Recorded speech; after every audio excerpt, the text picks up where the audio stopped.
Et voilà, je suis arrivée au nouveau musée du Caire, le plus grand musée du monde. Voici la statue de Ramsès qui est dans le hall du musée.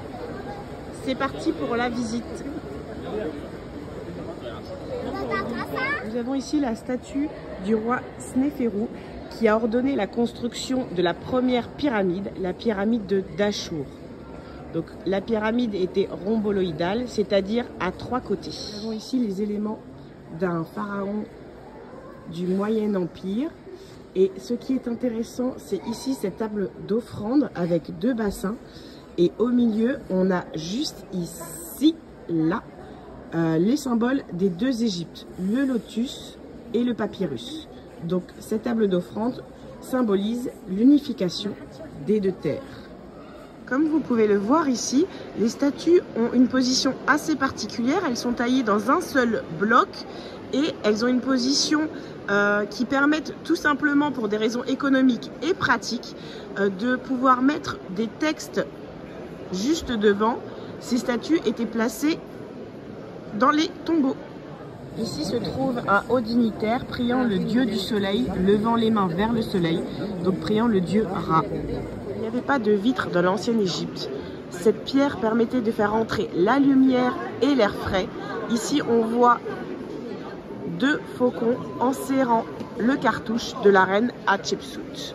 Ici, on voit plusieurs éléments de temples comme le temple d'Abydos ou le temple de Karnak, représentant le pharaon Ramsès III, qui réussit après une période de fragilité de l'Égypte à s'imposer de nouveau auprès de ses ennemis, notamment les Hittites. Malgré ça, vers la fin de la 20e dynastie, le pouvoir des Ramsès, donc des différents Ramsès qui ont vécu depuis Ramsès Ier et notamment le Ramsès II, le plus connu, la dynastie commence à faiblir, notamment à cause de problèmes internes, notamment liés au fort pouvoir des prêtres d'Amon. Ici, nous voyons par exemple une statue de son 12e fils, qui est surtout l'un des rares à avoir survécu à la mort.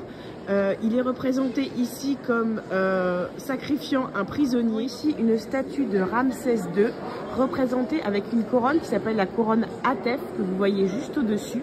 Une couronne avec des cornes de vache et des plumes, symbolisant le dieu Ptah. Vous avez peut-être remarqué que les statues des pharaons se ressemblent souvent. Pourquoi? Tout simplement parce que les statues représentent une version idéalisée du pharaon.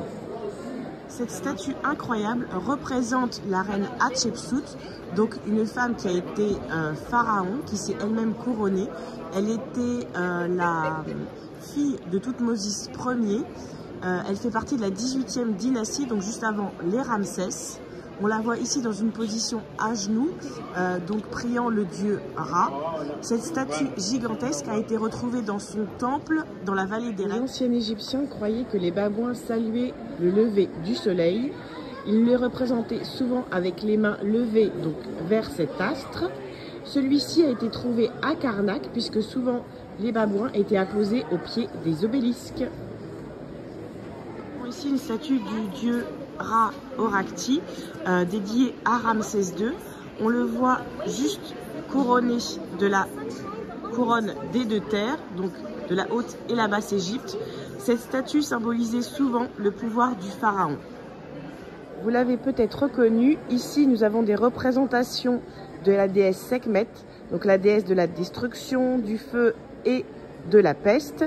Dans la mythologie égyptienne, Sekhmet est la femme de Ptah. Elle a été envoyée sur terre pour punir les humains de leur rébellion envers les dieux. On dit que son mari Ptah aurait réussi à la domestiquer et à la calmer, la transformant en la déesse Bastet à tête de chat.